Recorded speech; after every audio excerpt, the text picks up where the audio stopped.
From New York, this is Democracy Now! 270 million people are marching towards starvation. Failure to address their needs will cause a hunger pandemic which will dwarf the impact of COVID. As global hunger surges amidst the COVID-19 pandemic, the World Food Program is awarded the 2020 Nobel Peace Prize.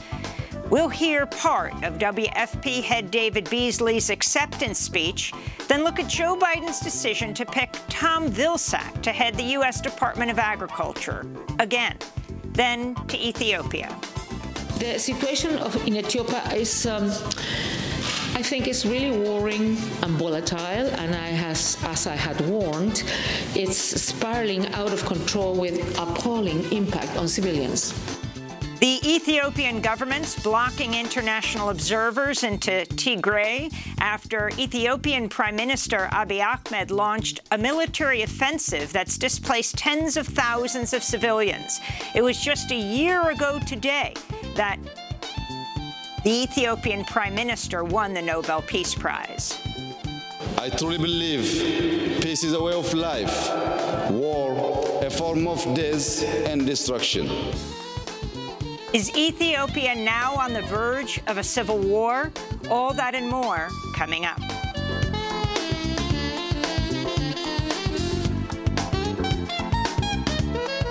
Welcome to Democracy Now!, democracynow.org, The Quarantine Report. I'm Amy Goodman. The United States recorded 3,124 COVID-19 deaths Wednesday, shattering every daily world record since the pandemic began. 107,000 people across the United States are hospitalized with the disease, also a record, and more than 220,000 new infections were reported in just 24 hours. More than a third of U.S. residents live in areas where intensive care units have either filled to capacity or are running critically short of ICU beds. Forecasts published by the Centers for Disease Control and Prevention predict as many as 23,000 new COVID-19 hospitalizations a day could follow the Christmas holiday weekend unless public health measures like social distancing and mask wearing are widely adopted. In Alabama, former Republican State Senator Larry Dixon died Saturday of COVID-19 at the age of 78. His widow, who also tested positive, reported her husband's last words were, "We messed up. We let our guard down. Please tell everybody to be careful. This is real. And if you get diagnosed, get help immediately," he said, and then died. On Capitol Hill, the House of Representatives approved a one-week extension of federal funding in order to give more time for lawmakers to reach agreement on a coronavirus relief bill. Senate Republicans have failed to pass a new stimulus package since the House passed the $3 trillion HEROES Act last May. Germany reported 25,000 coronavirus infections Wednesday, a record, with over 1,000 deaths in just the past 2 days. Chancellor Angela Merkel pleaded with Germans to limit social contacts over the holidays as she called for a new lockdown to stop the spread of COVID-19. Es tut mir leid, aber es tut mir wirklich im Herzen leid. It hurts me. It really aches in my heart. But if the price of these niceties is that our fatalities are now at 590 people a day, then this is not acceptable. And so we have to tighten this. The German chancellor's plea came as several European countries hard hit by a fall wave of COVID-19 have shown significant progress flattening their infection curves after reimposing tough new lockdown measures. In the United Kingdom, regulators have warned hospitals against administering the Pfizer-BioNTech COVID-19 vaccine to people with a history of strong allergies after 2 people had reactions to their jabs on Tuesday, the first day of vaccinations in Britain and Northern Ireland. The UK has enough doses of Pfizer's vaccine for 800,000 people and has ordered enough to vaccinate 20 million more people. Meanwhile, Canada's approved Pfizer's vaccine vaccine and could begin immunizations as soon as next week. In the U.S., a Food and Drug Administration Vaccine Advisory Committee is holding an all-day meeting today to review the Pfizer vaccine. Depending on how the committee votes, the first U.S. doses could be delivered on Friday. Here in New York, Governor Andrew Cuomo promised state officials will not share the immigration status of vaccine recipients with the federal government. Cuomo said, quote, "If undocumented people don't get vaccinated, it compromises their health and it compromises the whole program," unquote. In the United Arab Emirates, health officials say a large clinical trial of China's Sinopharm vaccine shows the two-dose vaccine is 86% effective at preventing COVID-19 and appears entirely effective at preventing severe disease. Public health officials reviewing the claims caution they need more information about how the vaccine trial was conducted. Attorneys general from 46 states joined the Federal Trade Commission Wednesday in a pair of antitrust lawsuits against Facebook, saying the social media giant used its monopoly power to crush smaller rivals and snuff out competition. The lawsuits call on Facebook to spin off WhatsApp and Instagram and are demanding limits on future mergers and acquisitions by Facebook. New York Attorney General Letitia James announced the state's lawsuit Wednesday. By using its vast troves of data and money, Facebook has squashed or hindered what the company perceived as potential threats. They've reduced choices for consumers. They stifled innovation, and they degraded privacy protections for millions of Americans. President-elect Joe Biden has selected Katherine Tai to serve as U.S. Trade Representative. If confirmed by the Senate, who is Asian American, will become the first woman of color to hold the cabinet-level post. As the top lawyer for the Ways and Means Committee, she pressed the Trump administration for stronger labor protections in the U.S.-Mexico-Canada Agreement on Trade. She also prosecuted several U.S. disputes against China at the World Trade Organization. In related news, Joe Biden has formally nominated retired four-star Army General Lloyd Austin to be Defense Secretary. Austin, who would make history as the first black defense secretary, spoke alongside Biden Wednesday. America is strongest when it works with its allies. And over the years, I've worked hand in hand with our diplomatic colleagues and partners around the globe and witnessed firsthand what we're able to accomplish together. Austin now serves on the board of the leading defense contractor Raytheon as a partner in the venture capital fund Pine Island Capital, alongside Biden's nominee for Secretary of State, Anthony Blinken. Austin can only be confirmed if he secures a waiver from Congress due to laws designed to preserve the civilian control of the military. Several Democratic senators, including Richard Blumenthal, Tammy Duckworth, John Tester, and Elizabeth Warren, have indicated they would oppose granting a waiver to Austin. Blumenthal said, quote, "A waiver of the 7-year rule contravenes the basic principle that there should be civilian control of a non-political military," unquote. 3 years ago, 17 Democratic senators voted against giving a waiver to General James Mattis when he was nominated by President Trump.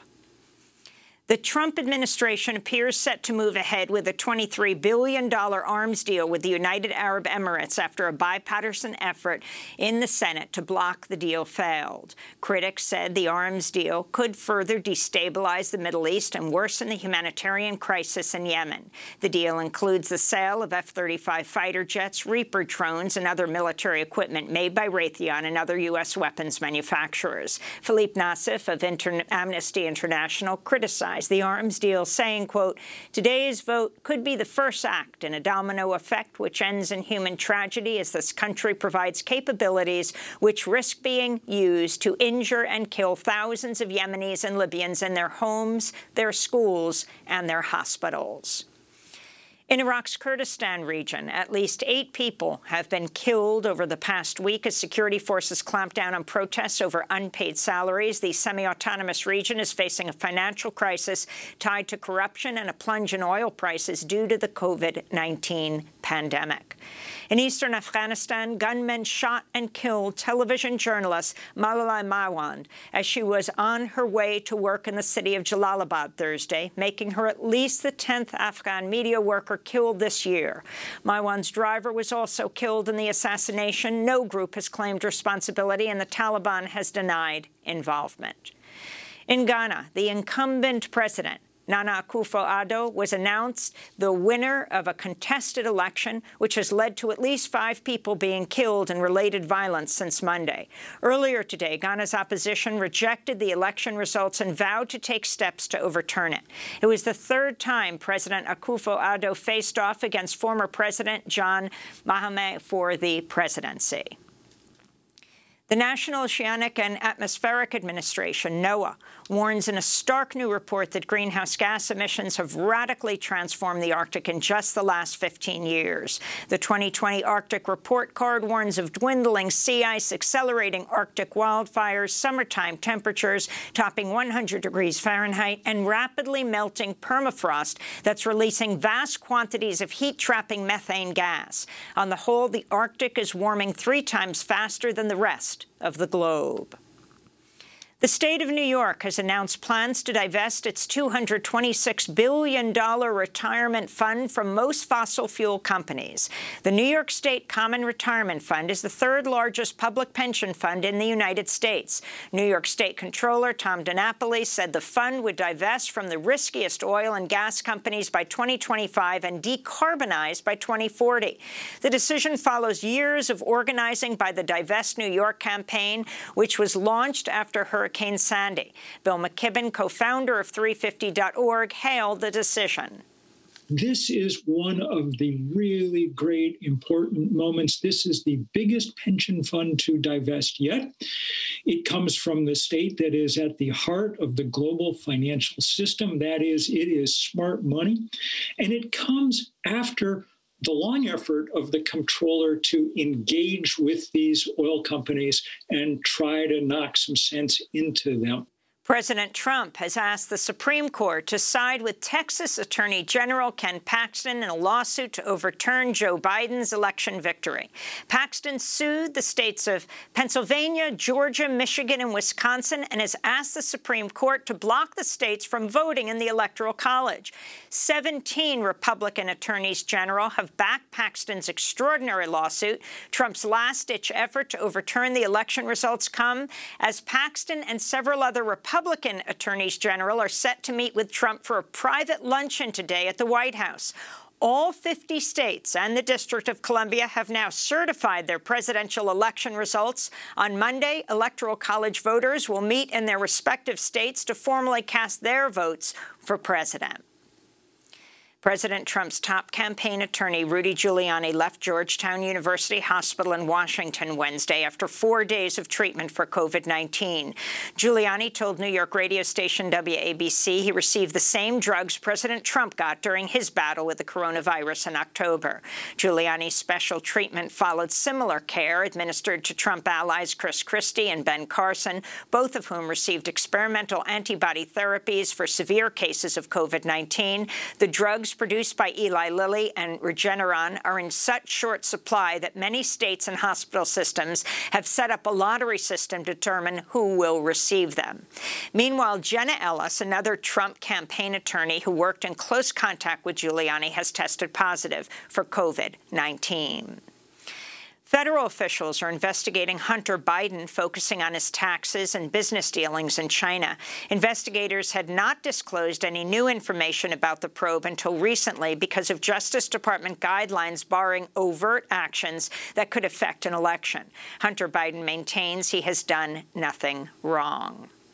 In Minnesota, the Minneapolis City Council passed a budget today that redirects about $8 million from the police department. The funds will go towards violence prevention, mental health response, and other services, but does not reduce the number of police officers and maintains new hiring targets after Mayor Jacob Frey threatened to veto any staffing reductions. The budget is a far cry from the City Council's pledge this summer to dismantle the Minneapolis Police Department at the height of the racial justice protests following the police killing of George Floyd. In California, the freshly sworn-in Los Angeles District Attorney George Gascon announced plans for sweeping changes to LA's criminal justice system during his inaugural address this week. Gascon called for ending the death penalty, ending cash bail for minor offenses, and reducing the prison population by quickly resentencing prisoners who are serving excessive terms. He also promised to end harsh penalties for children arrested for minor drug offenses. Most kids experiment with drugs. But the painful truth is that the disadvantaged kids that get caught tend to go to juvenile hall, while kids in wealthier communities tend to go to rehab. George Gascon is a former police officer who previously served as the district attorney of San Francisco. He ran as the progressive alternative to 8-year incumbent Jackie Lacey, who critics say too often sided with police and had come under fire more recently after her husband pulled a gun on Black Lives Matter protesters earlier this year.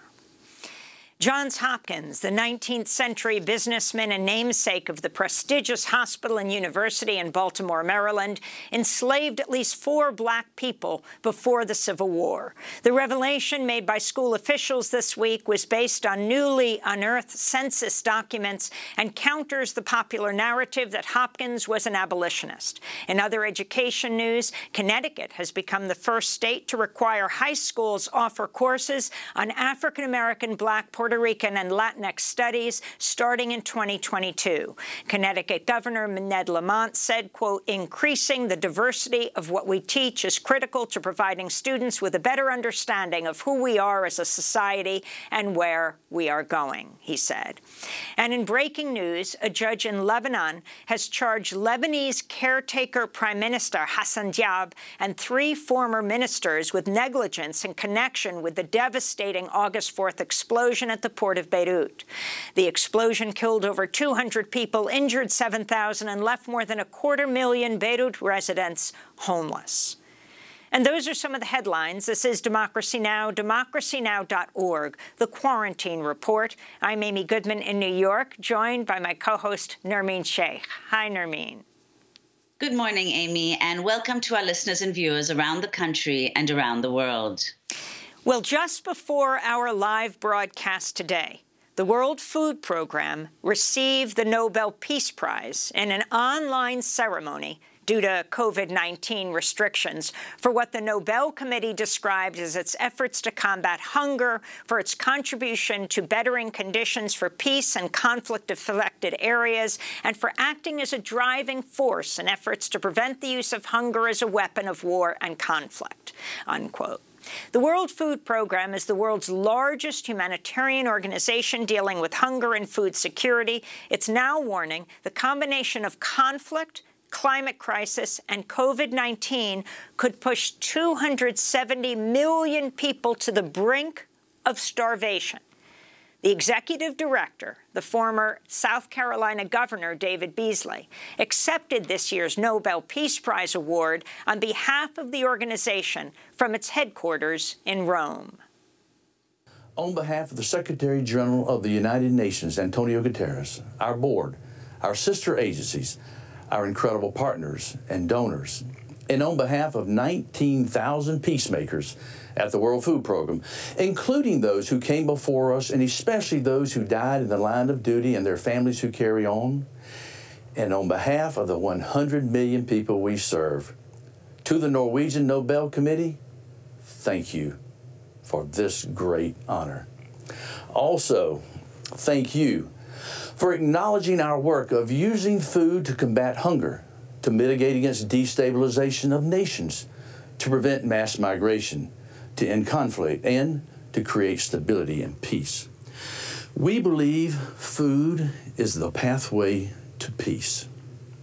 I wish today that I could speak of how working together we can end world hunger for all the 690 million people who go to bed hungry every night. But today, we have a crisis at hand. This Nobel Peace Prize is more than a thank you.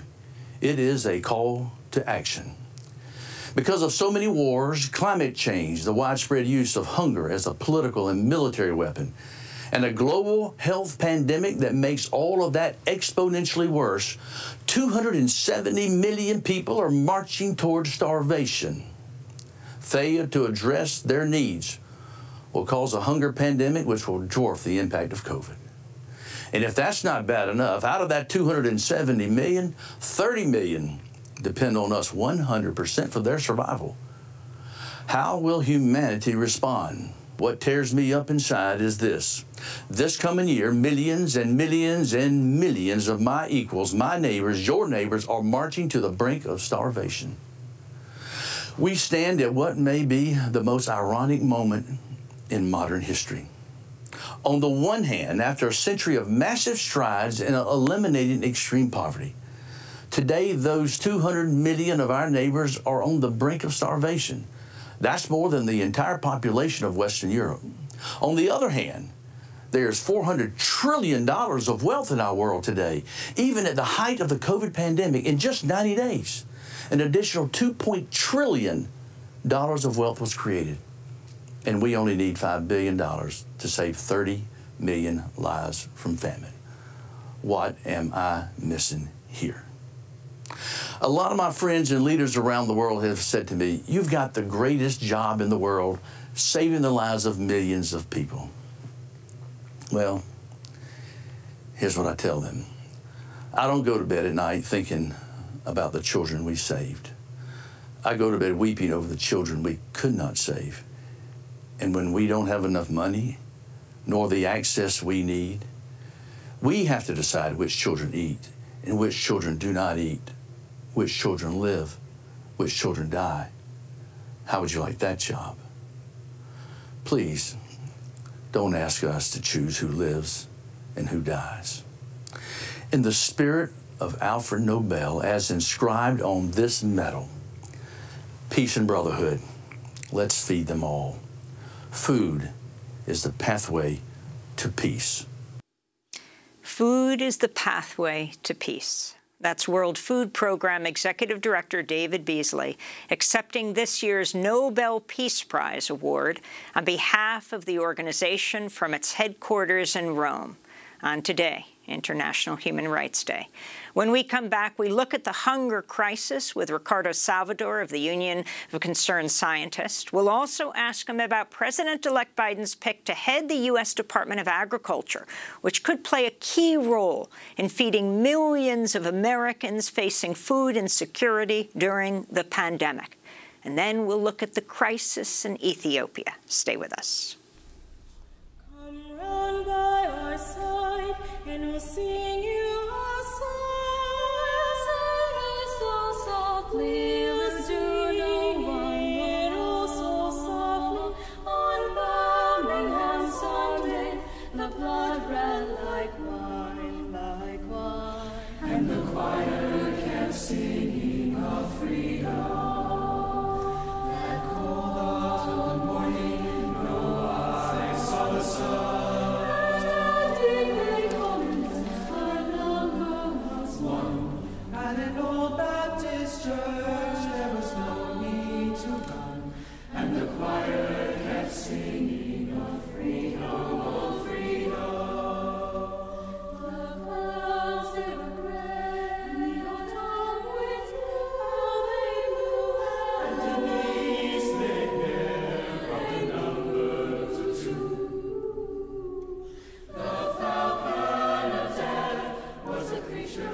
Richard Farina's Birmingham Sunday, performed by the University of California Riverside Chamber Singers, arranged for chorus by Gene Glickman.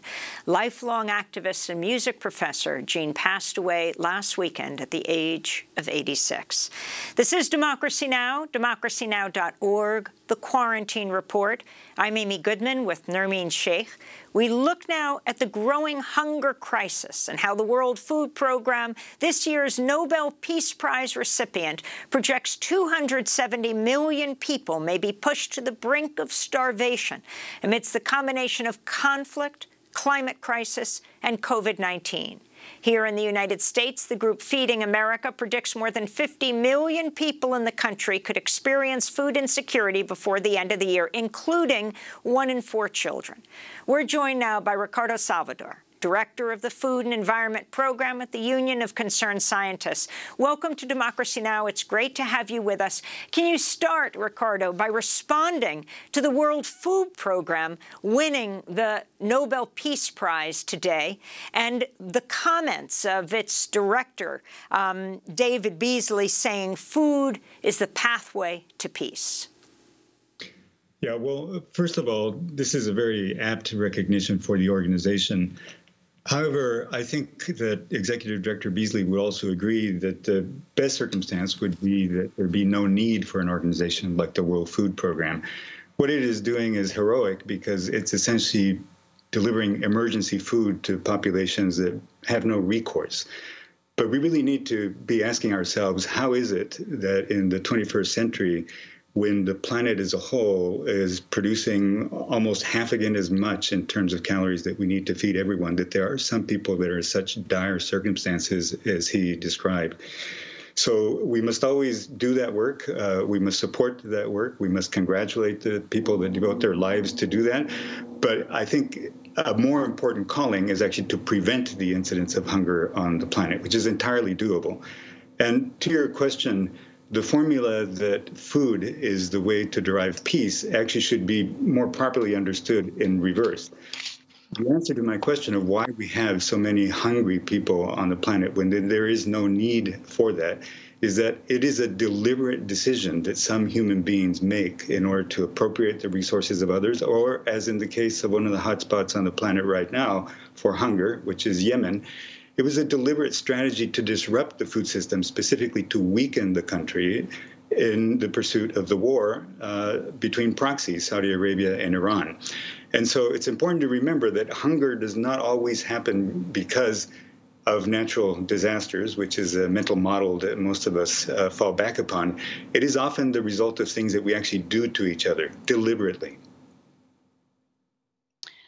Ricardo, also today when Beasley was speaking, the head of the World Food Program, he said that food is the pathway to peace. He's also pointed out in a piece in The Guardian that even before the pandemic, in 2019, twice as many children died of malnutrition and hunger than have died in total from the pandemic so far. That is, over 3 million children died last year from hunger and malnutrition. Can you talk about what you think the underlying causes of this are? You hinted at it earlier. What are the problems with the global food system that creates this kind of systemic hunger in certain places? Yeah, I'd be happy to lay that out. The most important thing to understand about the modern food system is that it is a creation of about the last 70 years. And it is a business model. It is a wonder of global logistics, and it is not a philanthropy. It costs a great deal to invest in the production, the processing, the distribution, the transportation, logistics, all of the blinking lights that make it so that for those of us that have economic and political power, that food system can serve our needs. It literally can deliver on our whims in an instant. Most of us, per deliberate strategy of the food system, are just within arm's reach of anything that it can manufacture and deliver. But note the qualifications that I just described. You need to have economic and political power in order to make that food system serve you. Now, that system does not serve everyone. When we cite statistics like the ones that we've been hearing this morning about the millions who are hungry, another way of hearing that is to say the global food system that relies on wealthy people to be able to interact with it actually does not serve hundreds of millions of people on the planet. And the reason why these people are not served is that you provide your food in one of two ways. It's very simple. You either grow it and produce it for yourself, meaning that you have access to land and you can apply your labor and entrepreneurship to produce your own food, or else you generate cash income from some other activity and you interact with a global food system that does it all for you. If you're hungry, then it means you have no access to land, or else you're not able to apply your entrepreneurship to produce your own food. And you also don't have access to the capital, to the cash that's required to be able to interact with the food system. So the questions are, why is it that some people are not able to produce in their own backyards, on their own land, enough to feed themselves? And the answer to that is that often it's the folks interacting with the food system, that second category of people that I mentioned, that are the explanation. Those of us that enjoy cocoa, coffee, tea, the products of most of the tropical part of the world, are actually utilizing tropical land, are actually utilizing the resources of other people. In our mind, we believe in such theories as comparative advantage. We're actually trading for these artifacts.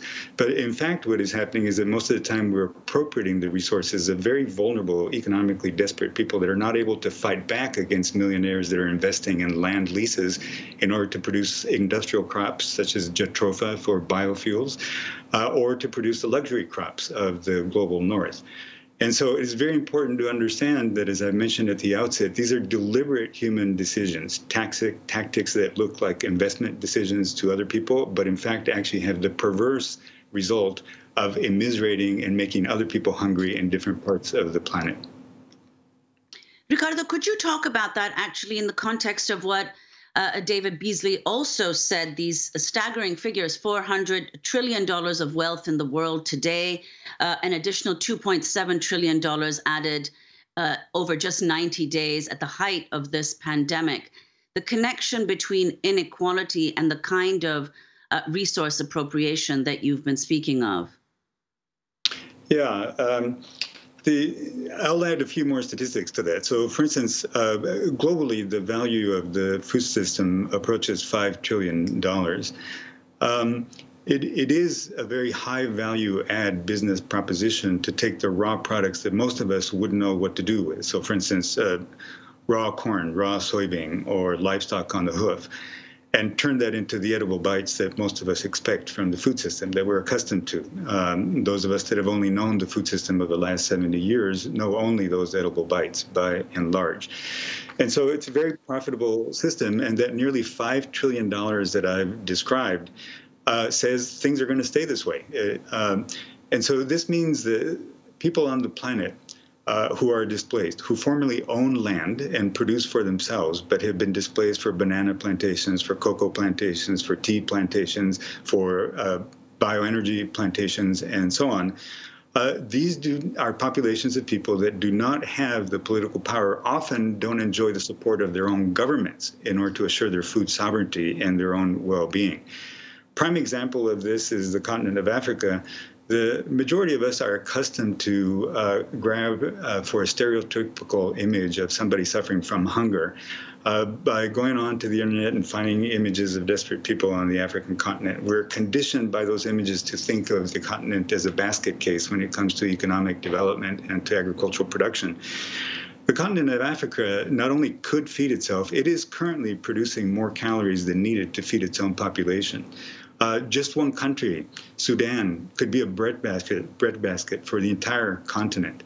But what is actually occurring is that governments are making land lease deals with foreign companies or other nations, namely China, so that the production of Africa is literally appropriated to meet the needs of other countries that have the capital to compete for that land and for the production of that land against the interests of native Africans. And so this is just another instance of the principle that I keep repeating, that hunger does not just happen to people. It isn't just that climate change has occurred. It isn't just that there's been a temporary catastrophe such as a typhoon, a hurricane. It is that we deliberately make decisions to deprive other folks of the factors of production that they require to take care of one of their prior needs, which is to provide for their nourishment. So it's a matter of power. It's a matter of whether there's actual democracy for people to be able to fight for their own rights within their own countries. And so the abstract notion of hunger can be translated into very deliberate power plays that we all can interact with, that we all can shift. Ricardo Salvador, what can the pandemic teach us about treating hunger?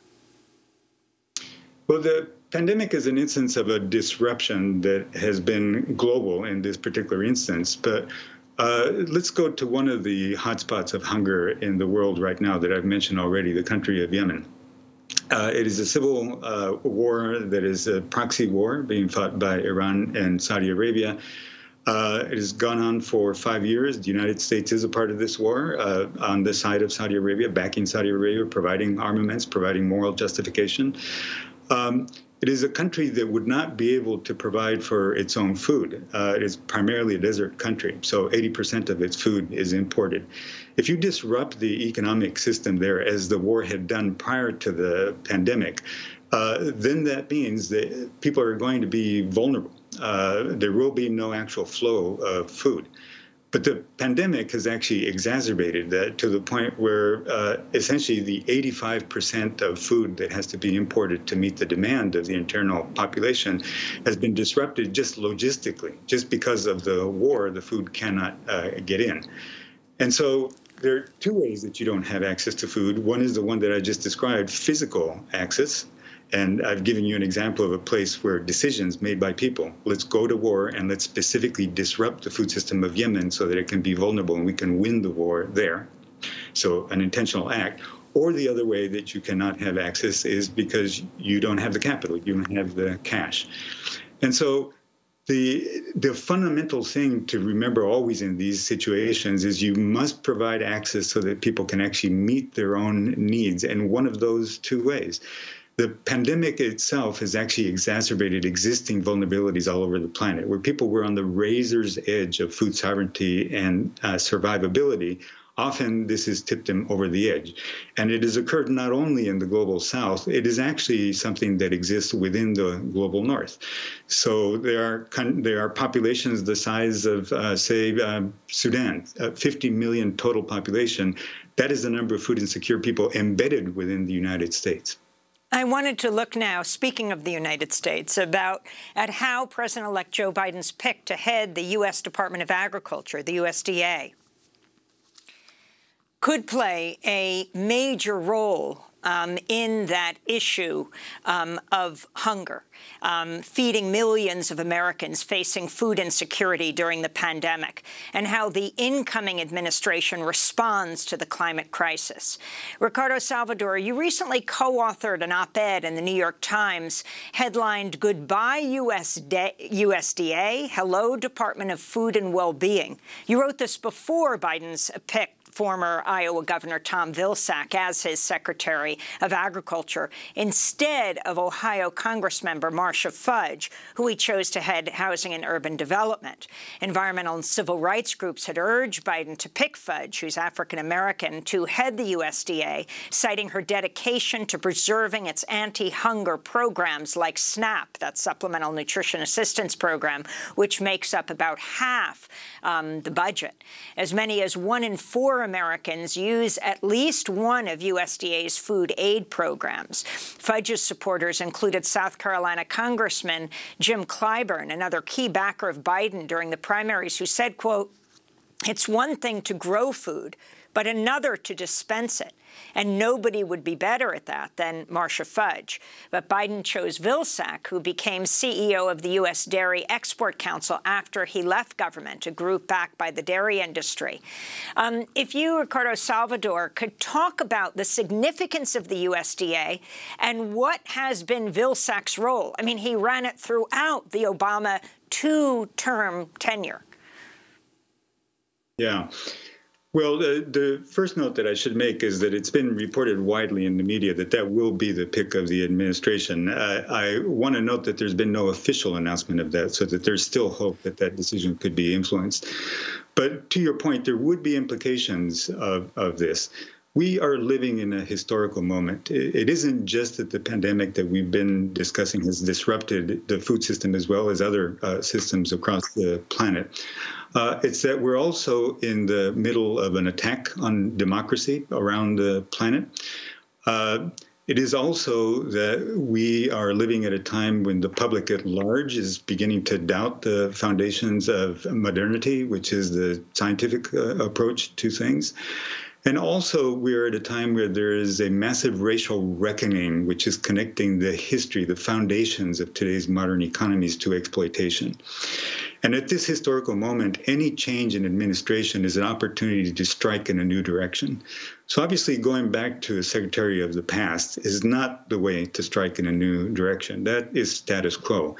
And I need to be clear that while I acknowledge that is a very difficult job, and Secretary Vilsack did as good a job as one could expect during the time that he was in, the blemishes in his administration have to do with the issues that have to change about the department. There was manipulation of data and reports that his administration issued purporting that African farmers had been better served during his administration. We now know that was not true. And by the way, the significance of this is that this is a department that has actually had to settle legal lawsuits for billions of dollars, acknowledging that they have actively discriminated against African American, Native American, Latinx, and women farmers and ranchers. Who does that leave? That they've been preferentially serving since it being established in 1862. The farming population in the United States is dominantly white. It's unnaturally white. It's 96% white. And so in the 21st century, you can't have an institution with the profile of serving preferentially a very small sliver of the entire population.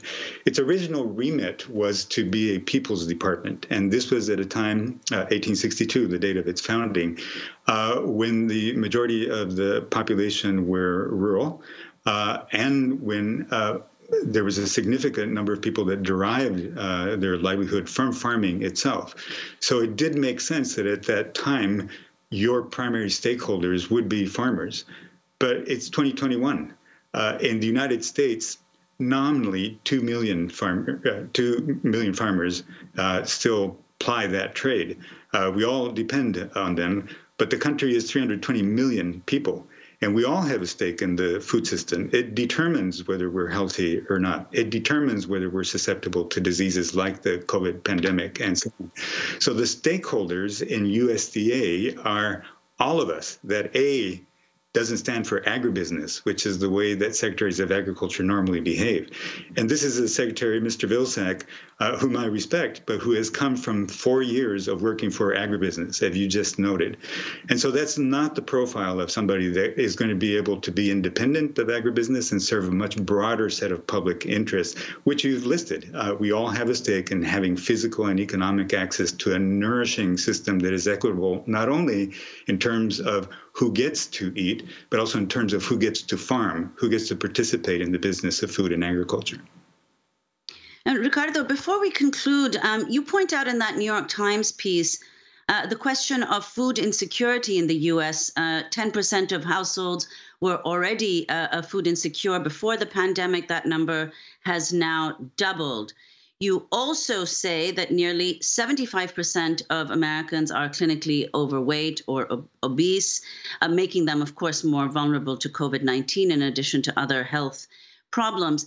So could you, explain the difference between food insecurity and hunger, and what this phenomenon in America, which is, of course, in the U.S., the richest country in the world, what it reveals about the food system here and the failures of the USDA as it's been constituted? Yeah, clinically, you're suffering from hunger when you have caloric deficiency or some other nutrient deficiency that is affecting your ability to thrive. It will stunt the growth of children, for instance. And this is one of the ways in which we actually measure that hunger is occurring. However, food insecurity is rampant and has just as profound an effect. We define that as basically the percentage of your time that you spend worrying about where your next meal is going to come from. And if you're in that population, then obviously this is going to take major mind share, and you will not be able to flourish because the primary concern is how you're going to be able to meet your nutritional needs, your food needs. And so the fact that in a wealthy country like the United States, we should have prior to the pandemic, about 10% of the population, and now about 20% of the population that are dealing with food insecurity, should be a national shame. This situation just should not occur. Now, what it reveals, in answer to your question, has to do with who these people are. When you look at who they are, one of the things that you discover is that they are disproportionately what in the United States we call the people of color. This means other than the descendants of Northern Europeans that settled the country a few hundred years ago. Just to summarize almost glibly a lot of history, what this population distribution represents is that the modern structure of the nation, its laws, its government, its business models, were essentially set up for those settlers and their descendants, and everybody else here has a history of either having been here and being displaced or else having been brought here in order to perform brutal menial labor.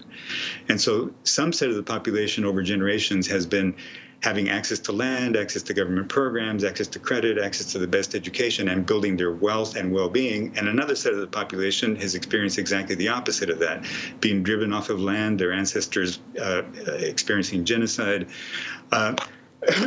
people not having access to government programs, to loans, credits, to real estate. They only get access to second-grade education or second-rate education. And so therefore what that means is they are losing wealth across the generations. So if you go back to the formula for hunger that I described earlier, this tracks poverty. And so the poor people in the United States are disproportionately people of color. The white poverty rate in the United States, again, prior to the pandemic, runs about 9%. The poverty rate among people of color in the United States is double of that, at least double of that. And so this is where you find primarily the majority of the hungry people in the United States. It has to do with the history of the nation. And as I mentioned earlier, we're living at a moment in racial reckoning, and we need to overcome that history by directly addressing the inequities that make some of us poor and therefore make some of us especially susceptible to food insecurity and to hunger. I'll just repeat.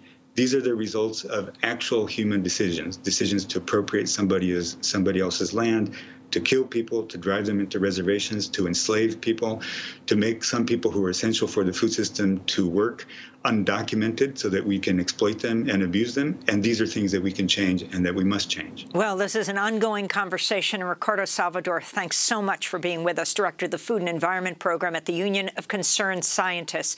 Recently co-authored an op-ed in the New York Times, which we will link to, headlined, "Goodbye USDA, Hello Department of Food and Well-Being." Up next, our guest says Ethiopia is on the verge of a civil war. We'll talk about what's happening in the Tigray region. Stay with us. We are playing Midnight Mary, my turn to sleep in the cemetery. The last flicker of this lighter is the only flame I have.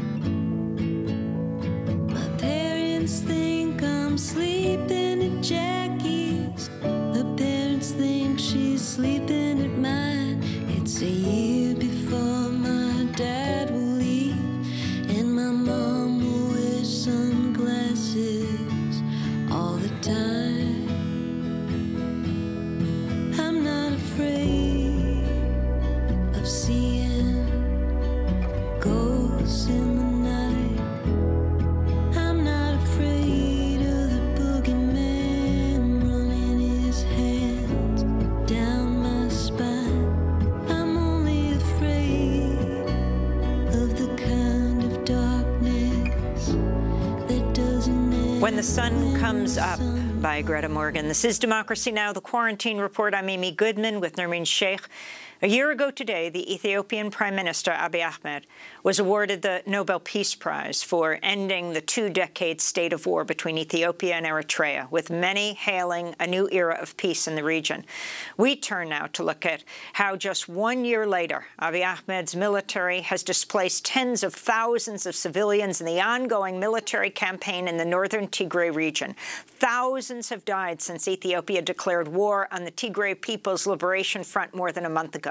At least one massacre has been reported. Earlier this week, Ethiopia rejected calls for an independent investigation into the violence, with a top government official saying Ethiopia, quote, doesn't need a babysitter. This comes amidst a communication blackout and as Ethiopia admitted federal troops fired at and detained UN workers in the northern Tigray region for attempting to enter areas they say are forbidden. On Wednesday, the UN High Commissioner for Human Rights, Michelle Bachelet, spoke out about the conflict, describing, quote, gross human rights violations. The situation in Ethiopia is, I think, is really worrying and volatile, and as I had warned, it's spiraling out of control with appalling impact on civilians. In the Tigray region itself, fighting is reportedly continuing, in spite of government claims to the contrary. Elsewhere in Ethiopia, there are numerous reports of ethnic profiling of Tigrayans, including in Addis. We have reports of dismissal from jobs, including in the civil service, harassment of Tigrayan journalists, and hate speech against Tigrayans.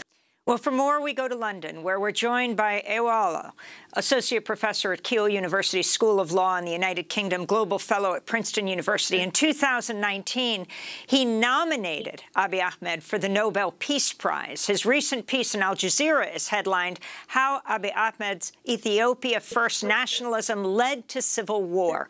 Welcome to Democracy Now! It's great to have you with us. You have changed your views in this last year of the man you nominated for the Nobel Peace Prize, who won it last year. Can you talk about the situation? The New York Times headline today on the front page says, finish him. Ethiopians on the run describe ethnic slaughter. Talk about what's happening.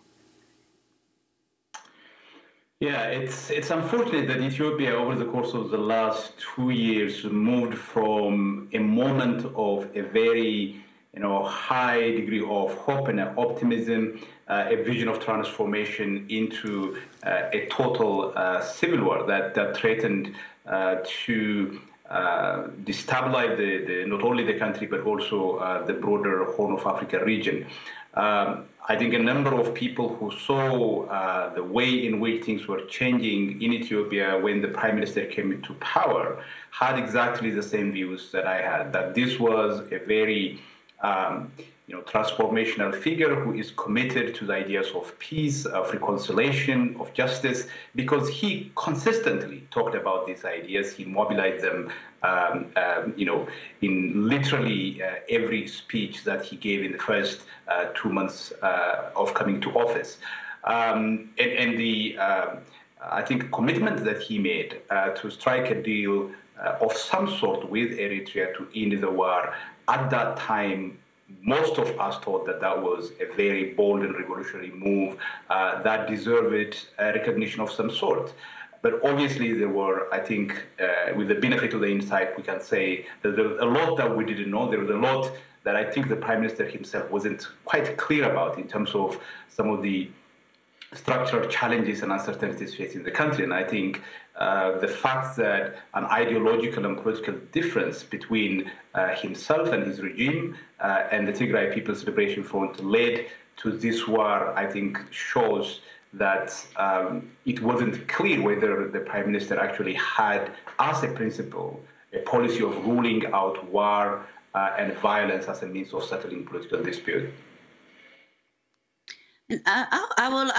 Could you give us some historical context for this conflict? I mean, the TPLF, the Tigray People's Liberation Front, they dominated for decades the ruling coalition in Ethiopia. They constitute only 6% of the population. What is the source and origin of the conflict between the Abiy central government and the Tigray people? So the difference between the two is primarily political, in the sense that there was a struggle over power from the moment when the Prime Minister came to office, and then that difference over the course of time evolved into an ideological difference. So when the Prime Minister came to power on the back of the Oromo protest movement that catapulted him to the office of the Prime Minister, that meant that the hegemony that the ethnic Tigrayans or TPLF had in Ethiopian politics came to an end.